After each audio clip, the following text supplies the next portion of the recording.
What's going on, guys? Welcome back to Season 7 NHL 24 Calgary Flames Franchise Mode Series. As always, guys, thank you so much for supporting the last episode. If you can leave a thumbs up on this one as well, I really appreciate it. We're currently 4-2 here in the preseason. Panarin has a point per game. If you guys missed the last episode, luckily Oilers are not in the Stanley Cup, but it was actually a Western team again. The Avalanche there, their third cup in 5 years. Fourth cup in, I think, 7 years. Pretty outstanding. The Oilers as well. 6 straight President's trophies. So it's a tough battle out here in the West, especially in Alberta, but I think our team's looking really good. Maybe this is the year we finally break through and actually do some damage. I saw somebody comment saying, the Capitals could never get by the Penguins. When they finally did, they went on to win a Stanley Cup. So, as you can see here, first line the same as last year. Panarin, Misa, Martone. Martone's now at 91. Misa, though, has highly potential at 89 overall, so he's going to just keep getting better and better. They get the +5 chem boost. You got Natchez, Zary, Pelche on the second line, getting a +3.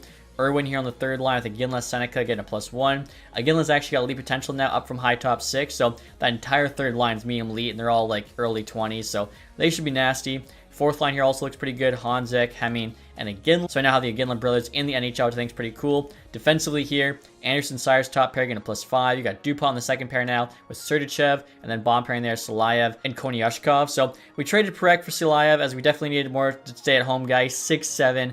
Better defensively, much better physically, so I'm hoping that trade works out. And we had to trade away Wolf for cap reasons. Luckily, we got Andreanov here, 85 overall, low franchise potential, I think is very, very cool. Could definitely end up being like a 90, and even just being backing him up 84, making basically no money. I think is a great value there for a backup goalie. Power play 1, looking absolutely stacked there, getting a +5. I've actually got Landon Dupont there, so the young guys get a chance. He's got good offensive stats, especially that 95 offensive awareness. I'm thinking he can get going here. Next year, still on his rookie deal, could be great value. Power play 2 looks really good as well. We got Sergeyev there on the back end. In terms of the four-mans, I think they both look pretty solid. PK-wise, I mean, Irwin's actually our centerman here on the first PK unit. Playing with Pelche, Sergeyev, Sider, getting a +5. Even though he's a winger, he's actually got 79 faceoffs there. You can see 4.5-star defense, 4-star physical, pretty good skater. Like, this guy should be the ultimate two-way player. So obviously he's the guy we traded Wolf for. Really hoping that works out for us. PK2 even, I think, doesn't look too bad. Same with PK3. I don't even know. Do we get native chemistry? Okay, we do it on the second and third, but it's only a -1, so not too bad. AHL team finally made the playoffs last year. We got Mantha, Nikolaev, Olofsson coming back as the first line. Even the second line there, Greentree, Zilkin, Stromgren also get a +2. Ty Voigt there, playing with Howard, Lorenz. Like, overall, the AHL team looks solid defensively as well. Mostly, I think, 79s or higher. And then goaltending there, George starting is actually 80 overall. Leander's backing up to 76. So both teams should be playoff teams, I think. In terms of the captaincy, hasn't changed. Anderson still running the C, with Pelche, Zary both running A. So before we do get started here, guys, with the sim, I'll first show you our ratings. We still have 100 offense, which was awesome to see. We've also got 94 defense, 88 goaltending. Sider's now our highest rated player. So let's see what happens this year, guys. Maybe, hopefully, finally get by those Edmonton Oilers. Also, guys, in terms of the cap situation, you can see at the bottom there, we've got $5.5 million, so definitely want to be active at the trade deadline. Panarin there on the last year of his deal extension. He's looking for 9.5. 37 years old. I think this is probably our last year we're going to have him, especially just because we have so many good young players coming up. Also, too, no one on the team aside from Panarin needs an extension, so we could definitely get an even better player, I think, on a 1 year, like $10 million deal. Even, I mean, we got $5.5 million there. We could do like a 1 year, $15 million on somebody crazy. Now, Andreanov does need signs, so we'll lose some of that money. 1 year, $975. 2 years, the same. 3 years, it does go up a little bit. But I saw your guys' comments saying you want me to go 10 years with this franchise series just because we have so many good young players. So I'm thinking I probably will do that. Obviously, give us more chance to win a Stanley Cup. So if we do, Andreanov on that last year would be a lot cheaper. Obviously, the next 2 years he's more expensive, but next 2 years we should be okay. So let's see if he would do, 2.25 here for 3. If he says no, we could just bump that up to like 2.5. Kind of crazy too that like everybody else other than Panarin is coming back next year. So at least we have, the next 2 years here to try and potentially win 2 Stanley Cups if we're lucky. Now, Andreanov said no to the 2.25. I think if we said 2.5, he'd say yes. Again, we could do the 2 years at like $1 million. It's just that if we do go to 10 years, he'll obviously need a big payday on that third one. So trying to plan ahead here. I feel like he probably says yes to 2.5. And again, the extra $1.5 million shouldn't really be too much of a factor in the first 2. And hopefully this is a good sign, guys. In our first game, we actually beat the Oilers there 5-2. Panarin had 3 assists. Andreanov said yes. Okay, so yeah, a couple of nice pieces of news there. Beat the Oilers. Andreanov signed 3 years. Let's go. And so we're now in December here, guys. Record of 18, 15, and 2. Definitely not doing as good as I'd hoped, but we have lost the last 4 straight. So, we're on a bit of a losing streak here, which I think makes it look worse. Having said that, we're outside the playoff spot. We're 38 points there, 1 back of the Golden Knights, 2 back of the Canucks there for the last 2 wildcard spots. AHL team 10, 12, and 7. I don't get it. I mean, they're still, within striking distance, 4 points back there of a playoff spot, but AHL team has too good of a roster, I feel, to be playing that poorly. Stromgren, 25 and 29 is not bad. NHL team, it's Panarin, over a point per game, still at 37. That's crazy. And we're not the trade deadline here, guys. The record of 36, 21, and 5. So we definitely turned it around in the last couple months. We're now 3rd place in the division, only 1 back the Canucks. Of course, Oilers are 1st place in the division with 86 points, but first in NHL's actually the Stars there at 87. So at least somebody else, competing with them. AHL team, 21, 22, and 9. Lots of OT losses might make up for the negative record. We are 9 points back, so probably not making the playoffs. I don't know what these other AHL teams look like. Ours is pretty good. Again, 79 plus for all the defensemen, 80 overall goalie, some good forwards. I don't quite understand it. You know what? Speaking of, I want to take a look at like an AHL team. Ontario Reign there looked pretty good. Abbotsford, they're just 70s as well. So Ontario Reign had like 33 wins. This team is easily worse than ours on paper. Defensively, worse than ours. Goalie, the same. I don't get it. But regardless, guys, we're going to get to the trade deadline next. Again, $5.5 million in cap space. We can make that like an $11 million player here. We get him at 50% retention. So just going to see who's out there. Definitely don't need anything in particular. Maybe defensively, we have an 82 on bottom pair. Alexi Lafreniere would be kind of nuts. I don't know exactly where he'd fit in. Same with Lundell, Zetterlund, Bordelot. Done there, we could bring back Chinikov, Brendan Brisson, Michelli, Aaron Ekblad. Actually, potentially for an absolutely nasty bottom pair next couple years. Voronkov. Let me see what Ekblad would cost here. All right, guys, here's the offer I'm making for Aaron Ekblad. Halvertson here, elite potential goalie. We just got him 2029 4th round. Also our 1st round pick. And then Slaney there, elite defenseman. We don't really need, probably won't ever make the team. And again, Ekblad, I think, just makes our defense so much better. 34 years old, still got a ton of X factors. I was looking at it too. In terms of the defense, I think everyone had positive plus minus except for that bottom pairing. I can see Salayev here. Actually, he had a +6 even. Konyashkov, he was a -7. So I guess he's like the only weak link, which is why I want to try and upgrade him here. Value's pretty cool. They want Halvertson the 1st. Trades rejected. On the table's too far off. All right. Could just trade them Konyashkov. Honestly, got him for free. We have to add a play on the other side. Let's just try taking Slaney out, see what they say. They want all 3 things now. Trades rejected, just a bit low. Okay, so hopefully all it takes now is a 7th round pick. We do have one in this year's draft, along with a couple 3rds and a 6th. And there we go. So Aaron Ekblad, now Calgary Flame. Obviously Stanley Cup champion real life. Might be only trade we make here. I feel like, I don't really know. Again, it'd have to be like the perfect kind of situation to make another one. Connor Hellebuck. I guess maybe a rental on Drainov. We'll see his stats. Oh, he's down to 82. Never mind. But speaking of on Drainov, guys, let's take a look. 893. Definitely would like him to get a little bit better than that. And I was looking around for goalies, guys. Check out the franchise goalie the Senators drafted. Lukowicz here, 88 overall at 23. Only making $1.2 million for the next 2 years. Again, 3rd round pick, 2025. Absolute steal. Although, having said that, his poise at 67. I mean, that's probably why he's kept below 900 save percentage. And I was curious to see how Wolf's doing on Columbus, guys. As you can see there, below 900 save percentage, 21 wins, 45 games. Obviously, our stacked defense in front of him was definitely helping him out. And after looking through here, guys, the only goalie we could really trade for would be Sebastian Cossa. 27 years old, 90 overall, making $7 million for 1 more year. After that, no extension. Trade value-wise, I mean, again, like, we got, only so many, years left to try and win this thing. Could give up, like, the 2031 first. You guys can see there, still cost us quite a bit more. Also, we'll have to retain 50% here. Could also try adding Murley here, just a medium top 6 prospect. I doubt this gets it done, but you never know. He's a goalie. Goalie value's kind of low. I like Isaac Howard, so we could throw him in. Now, we could also do our 3rd round pick, 2031. They want that, but they don't want the current 3rds for whatever reason, which I guess, honestly, just helps us out. Maybe we can take back some, bad player here. We'll do Westgard there, lowest value for players on the block. Try this. Trade still rejected. I feel like the price is going to cost us for Cossa just isn't worth it, even though he is 90 overall compared to Andrenov's 85. Save percentage-wise this year isn't that much better. Plus the rental, so I feel like we just have to keep our goalie and, hope he turns it around. All right, guys, the trade line is now complete. As I mentioned, just made that one trade there for Aaron Ekblad. I feel like our team's pretty good. That should be hopefully enough to push us over the edge. Sanheim there going to Montreal. Sean Walker actually returns to the Avs. Let's see here. Romanov to the Senators is a pretty big trade. Slavin there, the Golden Knights. Max Domi to the Hurricanes. Addison to the Oilers. Of course, our trade for Ekblad. Taylor Radish to the Blue Jackets. JT Comfort goes back to the Red Wings. Let's see. Geeky there to the Blackhawks. Nicholas Waugh to the Stars.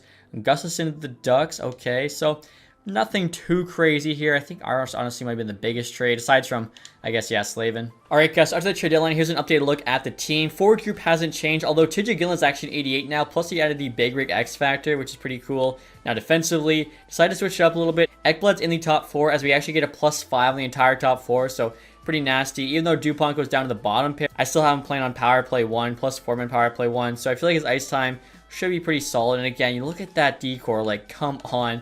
Absolutely stacked, even without, 490 pluses. Still looking really good. Hopefully they can play well in front of Andreanov, and his save percentage can get above 900. AHL team, I think, is basically the same. Again, I can't believe this team isn't making the playoffs, but luckily NHL team's looking pretty good. Hopefully they can keep it up towards the end of the season here. And now, guys, we're at the end of the season here with a record of 46, 29, and 7, which puts us second place in the division. We're actually tied with the Ducks. Both have 99.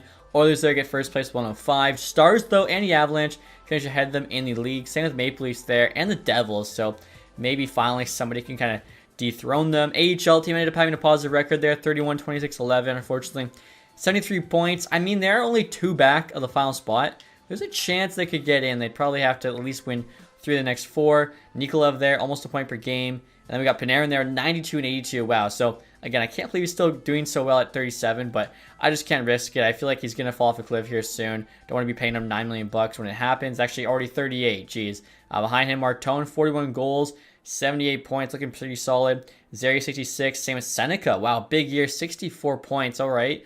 Misa, 63. Probably should be, more points than that when he's playing on the same line as Martone, who's got almost 80. Panarin there in the 90s. Natchez had 60. So 6 guys, 60 plus is solid. Then I have Pelche there, Iginla, and Landon DuPont in the 50s. I feel like that's big for DuPont there. Even Sergachev as well, 50. So defenseman looking good. Sider, 45. Top pair with no power play time. That's actually a really good production from him. Irwin, 38 is not bad. So yeah, overall pretty happy. Aaron Ekblad, let's take a look here and see. On our team, he only had 3 points, 20 games. And he was a -5, which isn't ideal, but it was only 20 games. Hopefully he can turn it around. I just realized, too, his entire career so far has been playing with Florida. So, unfortunately for the Panthers fans, he doesn't retire with them, but we'll see if he can help West win a cup. Andreanov here, almost 900 save percentage, 897. Schmid there at 904. AHL. George below, but Linders there, 926. Behind Nikolov, you got Mantha there and Stromgren, all in the 60s. And finally, guys, Cam McCarr does not win the Art Ross. It's actually Draisaitl there with 121. He's 34 years old now. McCarlo second, Ranchon in third. They both only had 2 penalty minutes all year. Jeez. Perfetti 112. What an absolute stud. He's 92 overall now. McDavid, Savoy, are you kidding me? He's a 90 still. Fantilli, of course, we tried to trade for. He's at 102. Bouchard, Hugo Saint Denis on the Jets there as well. I'm thinking Ranchon, 69 goals. Yeah, Quincy Maurice Richard, 1 shy of 70.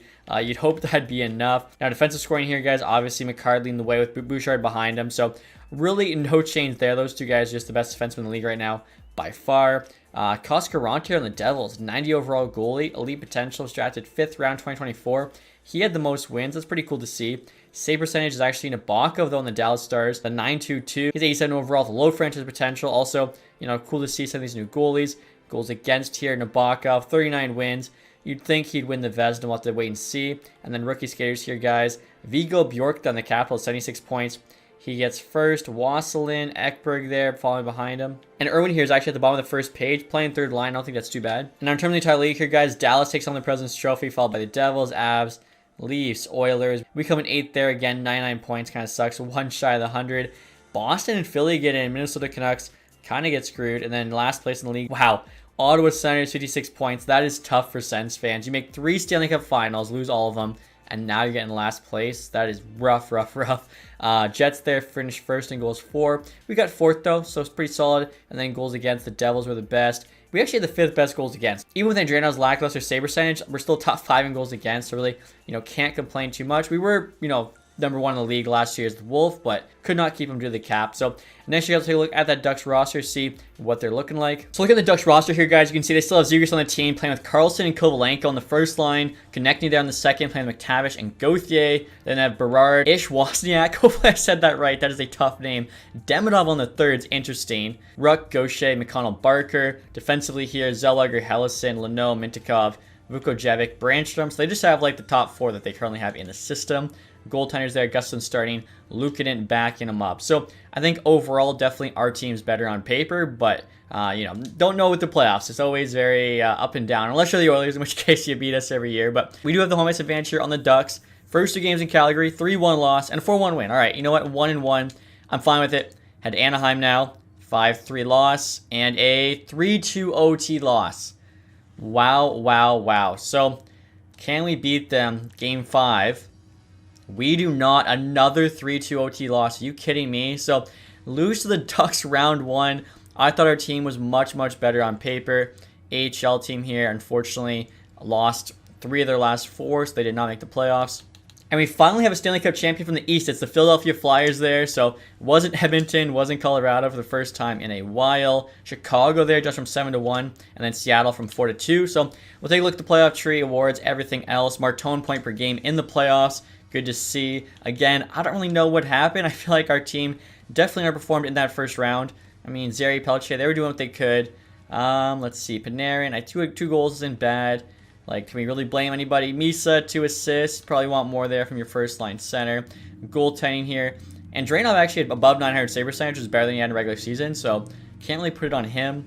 And now look at the playoff tree here, guys. You had a battle of the juggernauts in the West. Avalanche versus Oilers. Avalanche actually got the better of them, winning 4-2 before losing 4-2 to the Flyers in the Stanley Cup Final. Flyers there beat the Devils in 6, swept the Blue Jackets, Bruins in 5. Before beating the Avs. So good for them. Looking at the awards next here again. Finally, a team from the East. Also, too, should point out the Oilers finally did not win the President's Trophy.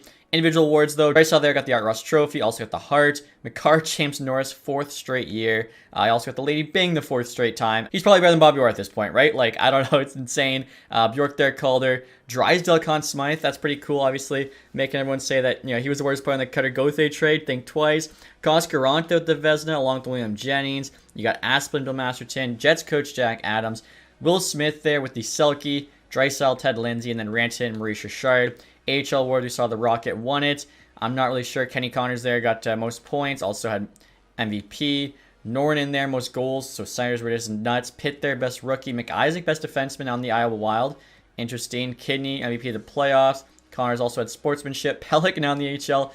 Community involvement, and then Market in there with the lowest goals again. So, like I was saying here, guys, I don't really know what happened. I think, the good thing is we have a young team that's going to keep getting better and better, but definitely hoping for more than a first-round exit this season. So disappointing to see that's where our season ended. Luckily, like I mentioned beginning of the year, all these guys are coming back, same contract. Plus, we have, 10-ish million to spend here if we don't bring Panarin back, although he was one of our better players, so, maybe that'll be a downgrade. Depends, I guess. Never mind. I was going to say, depends who we can replace him with. He retires at 38 years old. 1,277 points there, 1,164 games played. What a career. You got JT Miller behind him. Johnny Gaudreau, pretty cool, obviously. Flames legend. Zach Hyman. Yossi there. What was Yossi down to? 76 at 40. I mean, that's fair. Sagan, Nelson, Hurdle, Jeff Skinner, Tarasenko, Taylor Hall. I mean, honestly, a ton of big names here. You got Sean Monahan as well, another former Flame. So, yeah, a lot of guys retiring this year for sure. In terms of goaltenders, Jordan Binnington, Anton Forsberg, Alex Lyon. I just double-checked our team, guys. You also got Anthony Mantha there retiring with the AHL team. 666 games played. I don't know what ending on that number, but all right, so we won't have him back. Again, didn't even make the AHL playoffs this year, so probably did not matter. And now, guys, it's time for the NHL entry draft. Curious to see if there's any, stud here in the top 5, or if it's just going to be another, default draft, essentially, with the 5 medium elites. And, wow, yeah, just the 5 medium elites. You got this high top 4D pushing in the top 5.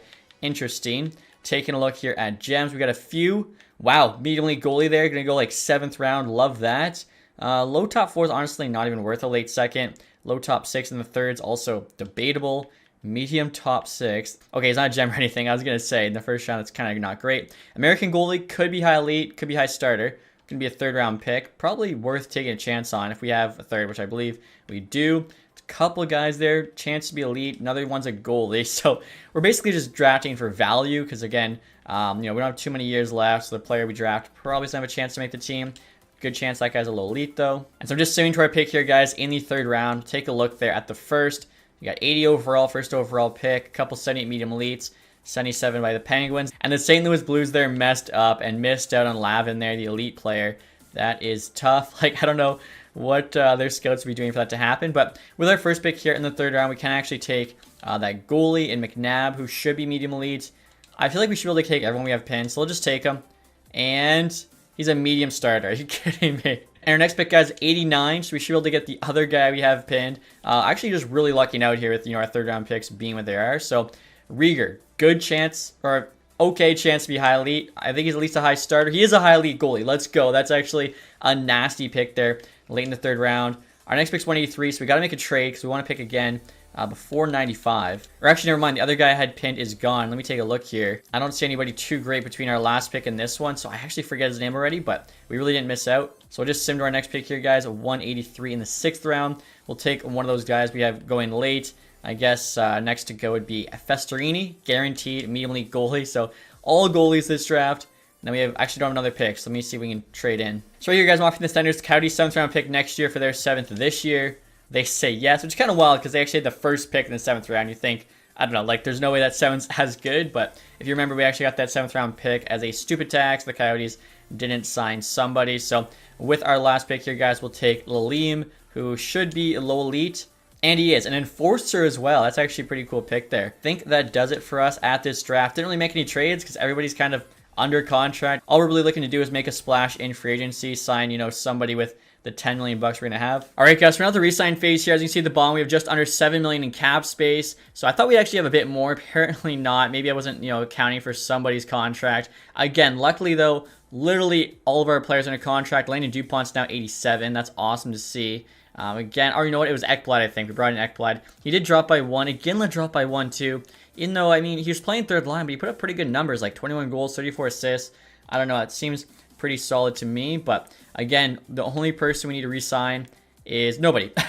Literally no one on the NHL team needs re-signed. So I don't know how often that happens. Almost never. Pretty cool to see. If you look at all expiring here, it's literally just all AHL guys. So I mean, the 27-year-olds, Nikolev's been a beast in the AHL, so I'll keep him.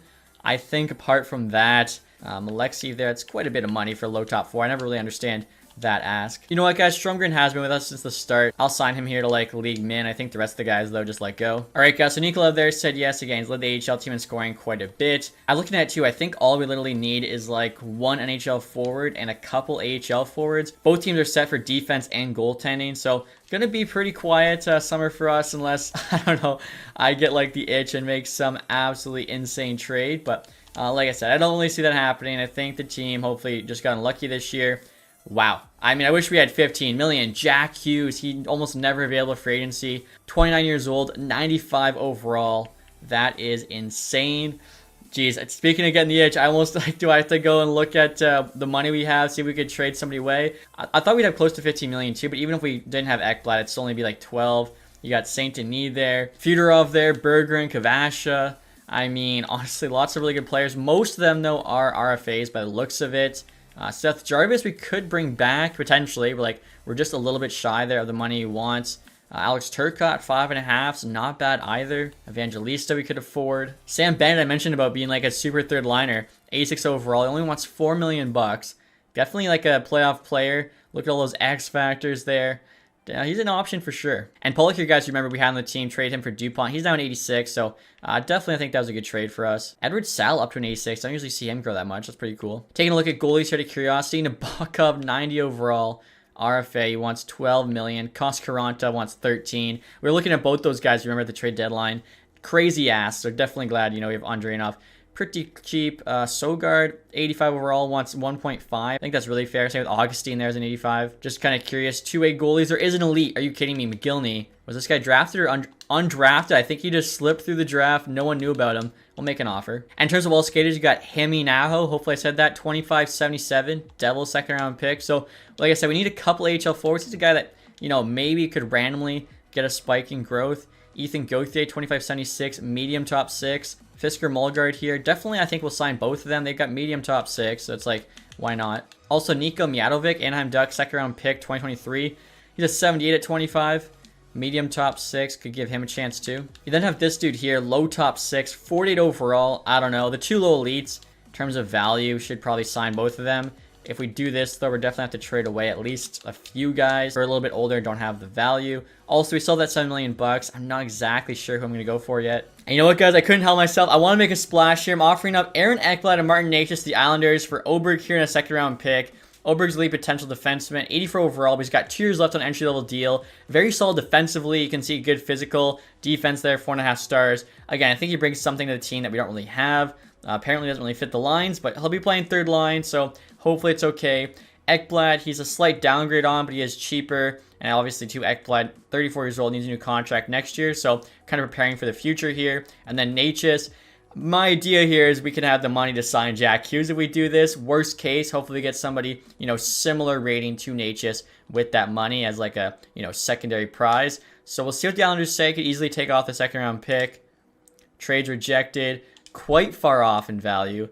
I mean, I would be willing to do the 2-for-1 just because we do get back a really good player. Plus, clears all that cap space. And trades accepted. Okay, so there we go. We still have a good defense. And now all of a sudden we have a ton of money. And like I said, we have the money that, we have, what, $20 million there. We got a defenseman to replace Ekblad. So we can definitely outbid anybody here for Jack Hughes. Which, I mean, that's so classic. Vancouver's the team interested. So people are probably pissed. I'm going to, take him away from Vancouver here. I don't even know. What do we pay him? Like $16.5 million? We have a ton of guys that are going to need new contracts next year. But hopefully most of them take less money. In which case, we can make this work. 16.5 for 7 on Jack Hughes. He actually gets quite cheaper, like a 3-year deal. The thing is, we obviously want him to sign with us. So he wants 7. 16.5 for Jack Hughes. I mean, we are in 2030. Contracts getting this high would be pretty crazy. Although McDavid will probably sign for like $15 million. This is kind of nuts, but I think we're going to do it. It leaves us actually with about $4 million. So there is a chance we could still get Sam Bennett as well for like a super 4th liner. Let's see. He wants 2 years. He's 34. I would do 2 years. Detroit's interested too. Maybe do $4 million right on. That adds up to about 20, but you got to remember too, you actually have like those guys replacing $1 million player, so you have slightly more than it shows. And now next year, guys, I'm trading away some extra players to the Avs for a 4th round pick because we did make a bunch of offers. Tham's not bad, low top 6. Bell's definitely replaceable, same with Nelson. Olofsson, I was looking at his stats weren't that great playing first line AHL for us, so maybe time, for some younger dudes. And we get a 4th round pick, clear some spots, 41 of 50. That should be enough to get everyone we made offers on signed. All right, guys, so we got Hensick there, just a young player, Stanley Petite, I think 2 low top 6s. McGillney, the elite goalie. I can't believe he actually came with us because we already had a high elite prospect and an elite prospect. Usually they say, too many guys like me or whatever. Mijatovic there, good AHL player, hopefully. Same with Gauthier, Fisker Mulgard, Haminaho. Waiting to hear back from Hughes and Bennett still. And Sam Bennett said yes. Like I said, I think he'll probably just be 4th line for us, but, high up in the PK, bring us some grit. Jack Hughes, let's go. I mean, $16.5 million later. He had, I think, a couple of 50-goal seasons recently, too. I'll look at his stats, but you guys can see at cap space, we got $1 million left. Oh, my goodness. So, a big summer there. Pretty funny, too. Like, I was like, oh, yeah, I'll be a quiet summer. Then we went out and signed Jack Hughes. Again, yeah, Zeri's going to need a raise. Sergachev there, Anderson. We're going to lose one of those guys. The other one will probably get, a slight reduction, and then the other money will go to Zeri. DuPont needs a raise. Same with Seneca. Ginla there needs a raise. So, I don't know. I might have to trade away somebody else. But for right now, I'm just thinking about, winning the Stanley Cup next year. And I think, our team's definitely set up for that. And we're in September now, guys. And look at this offer from the Islanders. Cole Eisman in a 4th round pick for Hedberg, a 2nd and a 3rd. Hedberg's our elite potential defenseman. Eisman would be sick to have, but honestly, I feel like our forward group's good enough. Plus, he needs a new contract. We've only got, a few million in cap space. He's a sniper, which honestly, we do kind of need. Oh, man, now they're making me definitely consider it. Before I say yes, I'm going to go see how much he's asking for. All right, guys, so Cole Eisman wants $7 million for a 5-year deal. If we were just to do a 1-year, it'd be 3.8, but we have, how much money do we have? We only have 2.6, so even on a 1-year, yeah, I just don't think it's going to work. Plus, like I said, we're pretty stacked. We don't really have a spot for him. Speaking of, I will show you what the lines look like for next year. I'm hoping this team can have a bit better playoff run. Obviously, bringing in 95 overall Jack Hughes should definitely help that. He's playing the first line there with our 2 young superstars in Michael Misa, Martone. Martone's actually got to make it snappy zone ability now. They get a +5, of course. Tidja Ginla on the second line. He's playing with Zeri, Pelche. So you got 2 original Flames plus, a Flames son legend on that second line. I think that's pretty cool. I think he's got a bunch more X factors. Zeri as well all alone zone ability. Really cool to see. Third line there is now Irwin, Bennett, Seneca. I was going to put Bennett fourth line with all those X factors. He's also higher rated. Makes sense for him on the third. And then fourth line's no change. Hanzik, Hemming, Joe Aginla. I think they've been pretty solid. Defensively here, I mean, we're just as good as before. DuPont have actually on the top pair now. Sider, 88 overall, highly potential. Give him that ice time. Let him run. He's got 97 offensive awareness. Good defensive awareness too. I think he could be a stud for us. Let's see, if he gets as much playtime as possible, how good he can get. Especially playing with Sider should help him out. Then we got Anderson, Serchev on the second pair. They get a +5. Crazy, they were our former first pair. Now in the second. And then Silav Ober on the bottom pair. I mean, just two solid defensive guys. Hopefully they can shut it down for us on the PK. Goaltending on Drainov's now at 87. Schmid's still backing him up there, 84. Look at the AHL team. I think no goalie change. Forward-wise, lost all our veterans, but I mean, honestly, this might be for the best since somehow we've only made the playoffs the one time. Hopefully this team can play a little bit better. Defensively, also a little bit weaker, but again, it hasn't seemed to affect the AHL team even when they're stacked. So we're just going to try, having them be average. Maybe that'll somehow make them play better. So before we end this episode, guys, I'll show the ratings for next year. Definitely should still have 100 offense. And we do. 97 defense, 89 goaltending. I mean, probably the best team we've had yet, I think, especially, with a superstar like Jack Hughes on our team. So we'll see how they do in the next episode. If you guys enjoyed this one, leave that thumbs up. Subscribe if you haven't. Thank you guys so much for watching. Have a nice day. Goodbye.